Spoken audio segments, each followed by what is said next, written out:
In this lesson, we will be talking about multiplying special cases, and we have a couple of objectives in this lesson, which one is finding the square of a binomial, and the second objective is to deal with the difference of squares.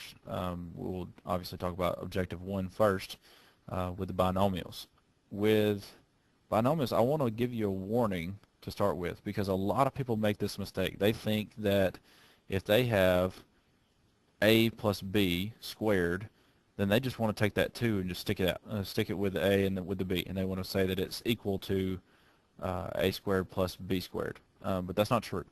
So I want to prove that quickly before we move on.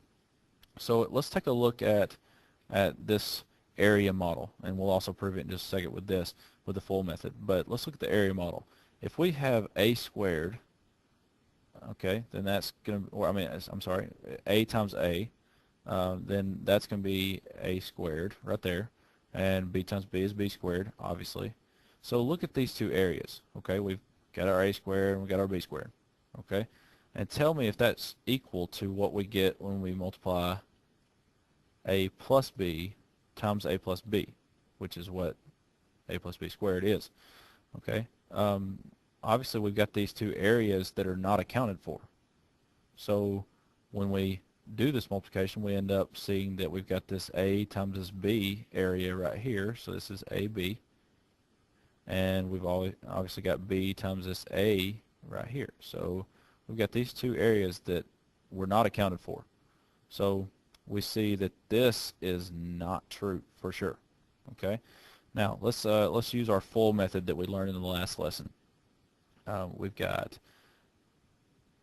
to take this, we multiply it times itself. So we got a plus b times a plus b. Okay. We get the first times the first. We got a squared. Outside times outside, which is ab, a times b. Inside times inside is b times a. And last times last would give us b squared. Okay, obviously ab, with multiplication, order doesn't matter, so ab is going to be the same as ba, so we have two of those, so 2ab.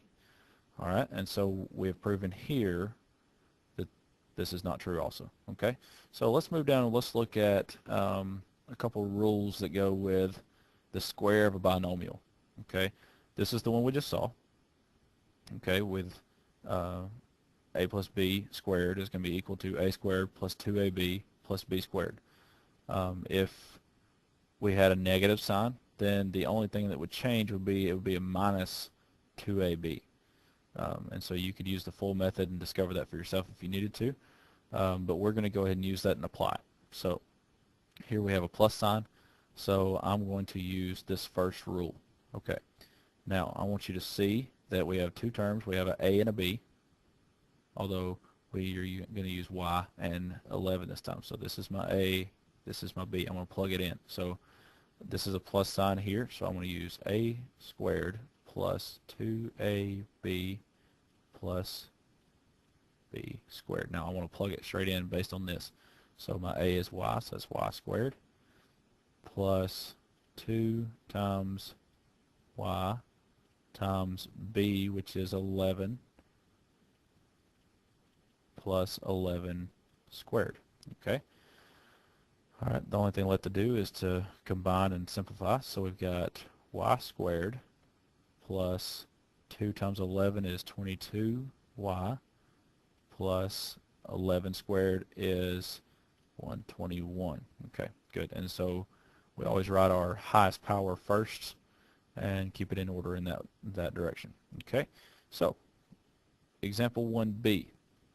This time we have a minus sign here. So this is the one we're going to use. We're going to use a squared minus 2ab plus b squared. Okay, so obviously we still got a and a b here. So a is going to be 3w, so 3w squared minus 2 times that 3w times the b, which is 6, plus the b squared, so 6 squared. Okay, so let's go back and, like I said, we'll combine and simplify right here. You've learned previously that you take this and you dissect and distribute this. Okay, so that's going to be 3 squared, which is 9, and w squared. Okay, w squared, excuse my handwriting. And then now we have a negative 2 times a 3, which is negative 6. Negative 6 times 6 is negative 36, and a w. Okay, plus 6 squared, which is 36. Okay, so once again we have it in order by our powers. Have this one first, then this one, then this one, and we are done with that problem. Okay, so alright, so we're going to use one more rule, which is the difference of squares.